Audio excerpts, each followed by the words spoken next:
Mission तहसील 312 के तहत जन सुनवाई का शिवगंज पंचायत समिति में हुआ आयोजन। विशेष योग्यजन आयुक्त उमाशंकर शर्मा ने विभागीय अधिकारियों की लापरवाही पर जाहिर की नाराजगी। जन सुनवाई की दिव्यांगजनों को दी गई आनंद फानन में जानकारी। कई दिव्यांगजन रह गए कैंप से वंचित।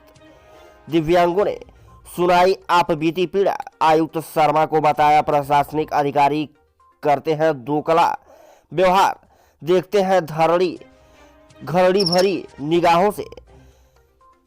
दिव्यांगजनों की बातों पर आयुक्त शर्मा ने प्रशासनिक अधिकारियों को लगाई लताड़। चालू करूं? हाँ, 2 मिनट। मैं सिरोही जिले से मनोनीत सदस्य प्रशासन द्वारा राजस्थान सरकार और प्रशासन द्वारा चुना हुआ मनोनीत सदस्य नरपत सरगड़ा। मेरे को भी मालूम नहीं कि ये कैंप दिव्यांगजना विशेष योग्यजन के लिए ये कैंप रखा है, लेकिन मेरे को भी सूचना नहीं मिलती है कि वहाँ कैंप रखा है।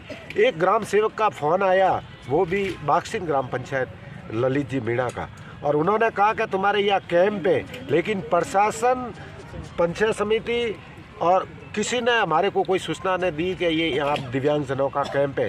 हालांकि मेरा फ़र्ज़ बनता है और मेरी जिम्मेदारी बनती है कि विकलांगों को मैं आगे से आगे सूचित करूं और इन लोगों को जो जन कल्याणकारी योजना का फ़ायदा दिलाऊं, लेकिन ये मतलब प्रशासन की लापरवाही से ये विकलांग ट्राईसाइकिल, कैलिपर्स, बैसाखी इनसे वंचित रहे। इसकी जिम्मेदार ये प्रशासन रहेगा, ताकि जितना बजट आता है इन विकलांगों के लिए ठीक ठाक है। आज एक्टिवा है तो सिरोही जिले में एक्टिवा जो ऑनलाइन चढ़े हुए हैं, उन एक्टिवा का आज तक हमने वितरण क्यों नहीं हुआ?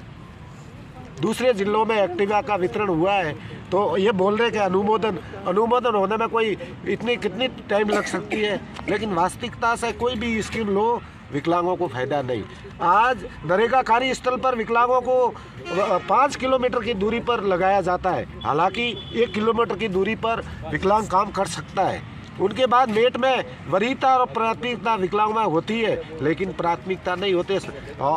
उनको तो मतलब 8वीं पास में भी मेट में नहीं लगाया जाता है, तो कहाँ सरकार है, प्रशासन हमारा काम कर रहा है। और मुख्यमंत्री स्वरोजगार ऋण आज कितने पेंडिंग पड़े हैं फॉर्म, लेकिन यही विकलांग कहते हैं कि हमारा तो भाई साहब अभी तक कोई ऋण माफ तो नहीं, मतलब पास भी नहीं हुआ है। इतने दर ठोकरे खा रहे हैं, लेकिन ये प्रशासन से, हम सरकार से कह रहे हैं कि इन विकलांगों की समस्या सुने, तो हमारा उद्देश्य ये सही रहेगा।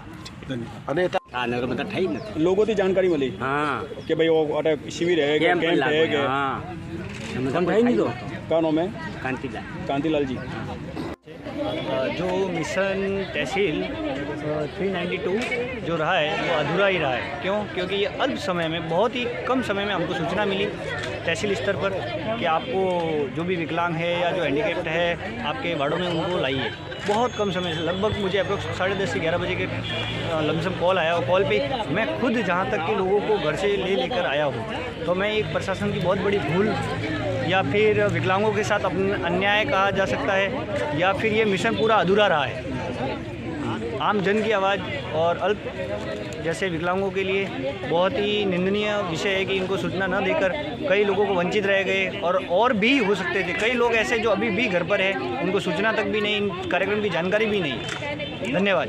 ये कार्यक्रम नहीं है, पूरे राजस्थान के अंदर हर तहसील पे ये जो बता रहे हैं अभी आनंद फानन हमको मालूम ही नहीं था।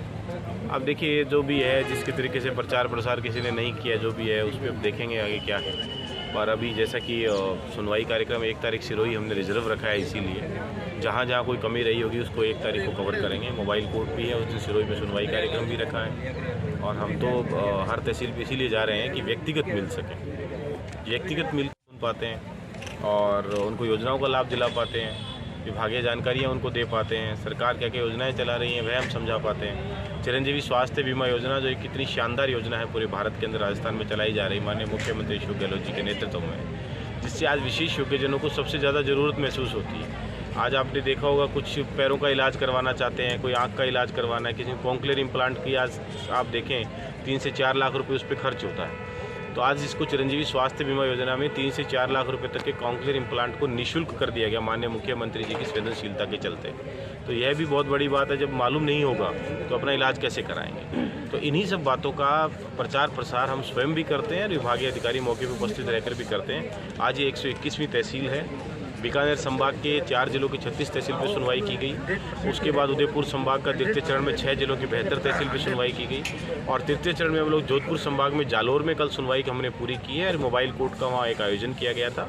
और अभी हम लोग सिरोही जिले के अंदर हैं। आज ये दूसरी तहसील है। यदि कहीं कमी रहेगी तो सुनवाई दोबारा की जाएगी। इसमें कहीं कोई अतिशयोक्ति नहीं कि आज सुनवाई हो गई तो ये काम हो गया, ऐसा नहीं है। यदि कहीं विशेष योग्यजनों को मैसेज नहीं पहुंचा है, प्रचार प्रसार में कमी रही है, वे आ नहीं पाए हैं, तो भी हम लोग दोबारा उसका फिर सुनवाई करेंगे, तारीख निर्धारित करके, और दोबारा हम व्यक्तिगत रूप से मिलेंगे, क्योंकि हमारा उद्देश्य यही है कि राजस्थान सरकार द्वारा चलाए जाने समस्त योजनाएं और उनकी समस्याओं का निवारण व्यक्तिगत रूप से हम मिलकर कर सकें। धन्यवाद।